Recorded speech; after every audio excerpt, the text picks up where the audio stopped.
Frères et sœurs dans le Christ, voilà 3 ans que notre nation était en deuil de son président patriote, son Excellence M. Jovenel Moïse.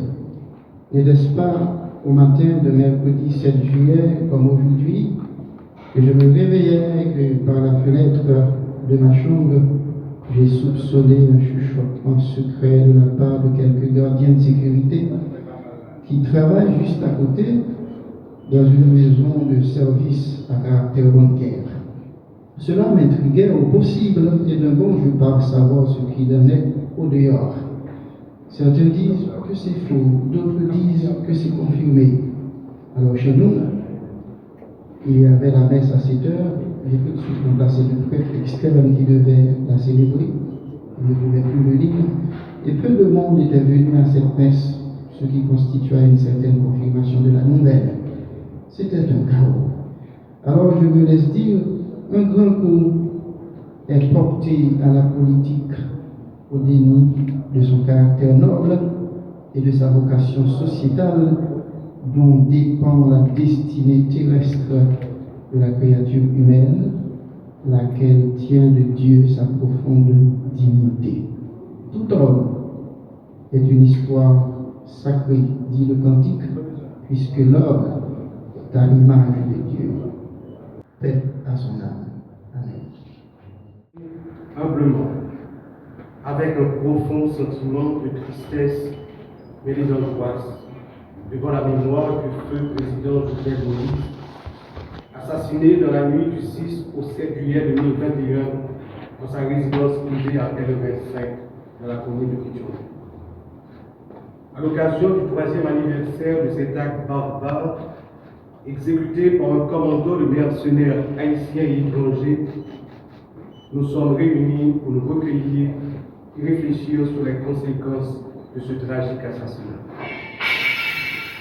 Je vous invite, autorité en charge des institutions de l'État haïtien, à prendre toute la mesure de ce drame odieux. J'invite la nation haïtienne tout entière à honorer la mémoire du feu chef d'État Jovenel Moïse, 58e président de la République. Son assassinat est une de ces tragédies que le pays ne devrait plus revivre. Les hommes et les femmes politiques, toutes tendances confondues, la nation entière doivent apprendre à s'accepter, s'unir, vivre ensemble au-delà de leurs différences, pour que plus jamais le pays ne soit exposé à pareille ignominie. Tous les assassins et complices de cet assassinat doivent être identifiés, traduits en justice et sévèrement punis. Si feu le président Moïse et sa famille n'obtiennent justice, quel autre citoyen lambda, quel ministre, premier ministre ou même président de la République sera à l'abri d'une pareille menace? Personne. Vraiment personne. Il revient donc au Conseil présidentiel de transition, à l'administration du Premier ministre Gary Conille de tout mettre en œuvre pour que justice leur soit rendue. Il importe que tous les moyens nécessaires soient accordés aux juges en charge du dossier, aux commissaires du gouvernement, pour qu'en toute indépendance, l'affaire soit poursuivie, conclue conformément aux procédures, conformément à la loi. Mesdames, Messieurs, l'assassinat du président Moïse a davantage amplifié la crise politique que confronte le pays depuis plus de 5 ans. Suite à cet acte immonde, Le pays a expérimenté la violence sous toutes ses formes. Il en est résulté une banalisation de la vie avec la multiplication des actions des gangs armés contre le paisible citoyen, innocente victime du dépérissement de l'État dans ses fonctions régaliennes de protection, de sécurité pour chaque haïtien, chaque citoyen, chaque citoyenne, partout où elle peut se trouver sur le territoire national. L'administration du Premier ministre Gary Conille, sous la présidence du Conseil de transition, se doit de rétablir l'autorité de l'État, redonner à chaque citoyenne, comme aux étrangers qui nous visiteront, l'exercice plein et entier de son droit de vivre en toute quiétude, de circuler librement partout à travers le pays et d'aspirer au lendemain ensoleillé de la très chère Haïti de nos rêves.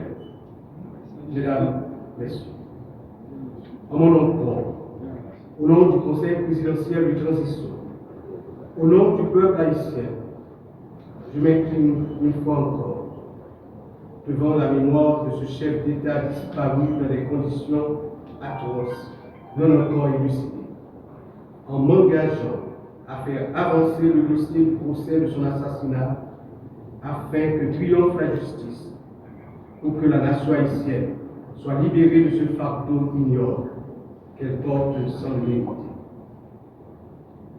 Je profite, en terminant mes propos en la circonstance, pour saluer les membres de la famille du feu président qui n'ont pas pu cette année aller lui rendre hommage et se recueillir sur son mausolée. Qu'ils retrouvent en eux-mêmes et entre eux la paix, de l'harmonie et la réconciliation, pour le repos éternel de l'âme du défunt. Merci.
C'est tout ce que je me donne.